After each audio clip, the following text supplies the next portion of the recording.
Alright class, welcome to another episode of Brand Academy.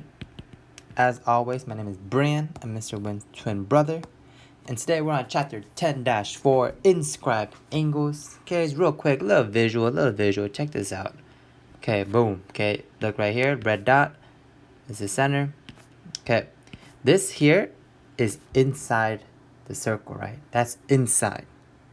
Right here, this is what we call an inscribed point. Okay, it's inscribed in the edge of the circle. That makes sense, right? Because this is inside, this is inscribed. Okay, so when we're talking about an inscribed angle, the angle is formed with the edge of the circle. Okay, boom, this angle right here. Okay, that's what we call inscribed angle. Okay, so that's a visual there. So by definition, an inscribed angle is an angle whose vertex is on the circle. That's a better way to put it, on the circle. Okay, it's on the circle. Okay, so inscribed, right, is like inscribed right on the circle. Okay, and essentially here's your relationship. Angle DEF, check this out, boom, angle DEF is half of the arc. So let's pretend if the arc right here, DF, arc DF is 80 degrees, boom, what would angle DEF be? Well, what is half of that? 80 degrees, one half of that, boom, it should be 40, okay? The answer should be 40 degrees. Okay, that would be angle DEF. Okay, boom, quick relationship. Why is this true? Okay, let's talk about this. Okay, it's always good to ask why. Okay, here's an investigation. So from here to here, okay, there's a little proof. Okay, so let's check this out. We want to find the measure of angle ABC. Okay, ABC right here. Let's look at this diagram, ABC, to help us figure out how the angle measure is related to its intercepted arc. Okay, the intercepted arc. What arc is it hitting? Boom, AC. Okay, that's the intercepted arc. Okay, the intercepted arc, arc AC. Okay, let's make up some numbers real quick. Let's say BC, arc BC right here is arc BC is 88. Okay, okay, boom, it's 88. And we're trying to find angle BPC. Okay, what is BPC real quick? Okay, angle BPC is right here.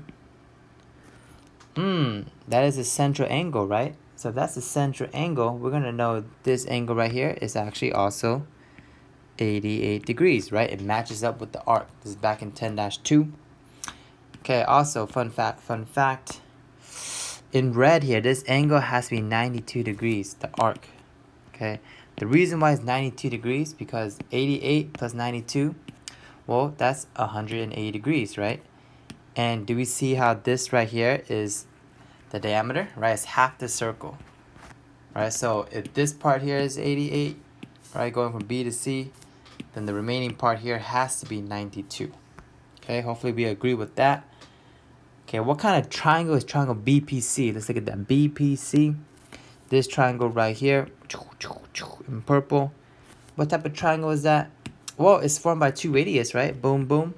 So for sure, we're going to know it's at least an isosceles triangle. Okay.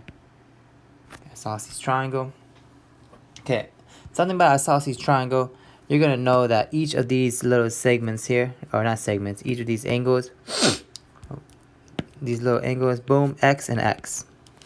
Okay. So in general, the total amount of angles in a triangle is 180, right? 180 degrees equals, well, you know, 1 is 88. Plus, how many x's do you have? 2 x's, okay? So solving for angle x right now, okay, we're just focusing on the triangle. Okay, subtract 88, boom, it's going to be 92. Is it 92? Yeah, 92 equals 2x. Okay, x equals 46 degrees. Okay, and so now do we see that angle ABC is 46 degrees? So this is 46 degrees. What relationship is that? Right? What relationship is that in regards to the intercepted arc? Oh, what? Right? So ABC, A, B, C, and it intercepts this arc right here. The relationship is that it is exactly 1/2 of the intercepted arc. Okay, so this here is really like your proof on why the relationship is the way it is. And you can really construct this with any triangle when you do that. Okay, any isosceles triangle, if you form it like this. So in the end, here's your official formula. Okay, if an angle is inscribed in the circle, okay, inscribed as in it's on the edge of the circle, then the measure of the angle equals 1/2 of its intercepted arc. Okay, which really what this means, I'll put it in blue. The measurement of angle ABC is equal to 1/2 of whatever arc it hits. Okay, so the angle is equal to 1/2 whatever arc it hits. Okay, little reminder, some people kind of get it mixed up. They move the 1/2 to the angle side. Just keep this in mind. Look at this visual here. Visual right here. Okay, think about it. The angle starts off small, right? Then when it hits the arc, it gets bigger. Okay, angle starts out small right here. Boom, gets bigger when it hits the arc, right? So this is always indicating that the arc will be always bigger than the inscribed angle. Okay, so hopefully a little reminder tip. And so here's a little theorem here. If two inscribed angles of a circle intercept the same arc. Okay, let's look at this. Look at this angle, DCA. Okay, follow along. DCA and angle DBA. Okay, look at these two angles here. Okay, those two angles intercept the same arc. What arc are we talking about? They both intercept arc AD, right? Boom. So the fact that they intercept the same arc, look at that. They intercept the same arc. That means the angles are going to be congruent. Okay, so nice little visual there. Okay, the next theorem. Okay, all these theorems really connect to this one concept. Okay, this is the only concept we're really learning today, but there's a lot of like kind of fun stuff you can do with that theorem. All right, so next one, theorem 10.8. An inscribed angle of a triangle intercepts a diameter or semicircle if and only if the angle is a 90-degree angle. Okay, I'm gonna get a little visual here. Okay, draw a nice circle for yourself. I cannot draw a normal circle. It's like an oval. Okay, boom, look at that. Okay, give me a center. Bam, diameter. Okay, so we have that set up. Pick any point inscribed in the circle. Let's go with this point right here. Boom. Okay, it doesn't matter. Magic trick right here. No matter what point you pick, if you connect it, boom, to the endpoints of the diameter, you will always form a 90-degree angle. Okay, cool magic trick. Like I said, any any point you want to pick and connect it to the diameter, it will form a 90-degree angle. So fun fact, right? Why is it always 90? Okay, because if you look at the arc here, look at the arc. Boom. This arc right here. What degree is this arc? Think about it. Good. Okay, 180 degrees. Okay, why is it 180 degrees?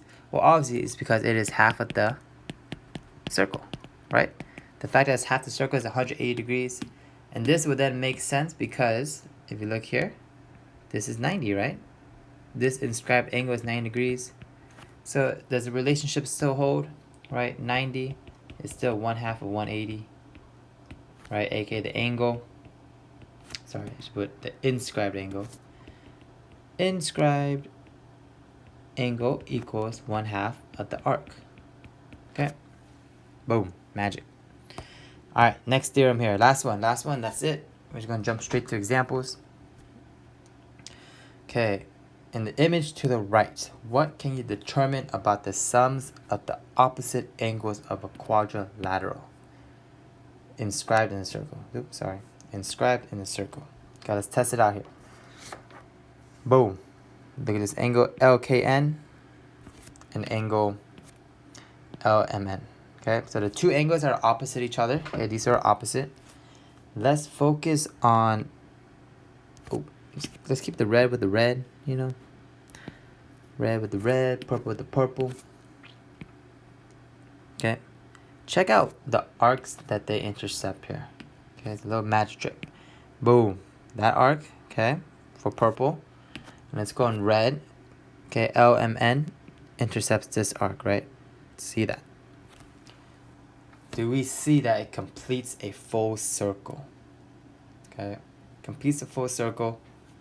And so we know the full circle is what? The full circle is 36 degrees. We know that. Okay, but what do you know about inscribed angles? It's always half of it, right? So actually it turns out the measurement of arc LMN, how should I color code this? LKN, let's do LKN. LKN, right? This arc plus the measurement of arc LMN. Okay, these two arcs, right? What's the total angle that they both add up to? It's gonna be 360 divided by 2, okay, which is 180. Boom. Okay, because if you think about it, both of these angles, okay, this angle again, LKN and LMN, if you look at it, they intercept the full circle. Okay, they intercept the full circle. We know the full circle is 360. And the fact that they're inscribed angle, you divide that by 2, which will get you your 180. Okay, so ideally, if you draw a quadrilateral in a circle, okay, if you inscribe the quadrilateral in here, the opposite angles are supplementary, right? Supplementary means they add up to 180, okay? Add up to 180 degrees, okay? So remember that as another property here for your inscribed angles. All right, check the next video for the examples, and that'll be it, okay guys? Inscribed angles.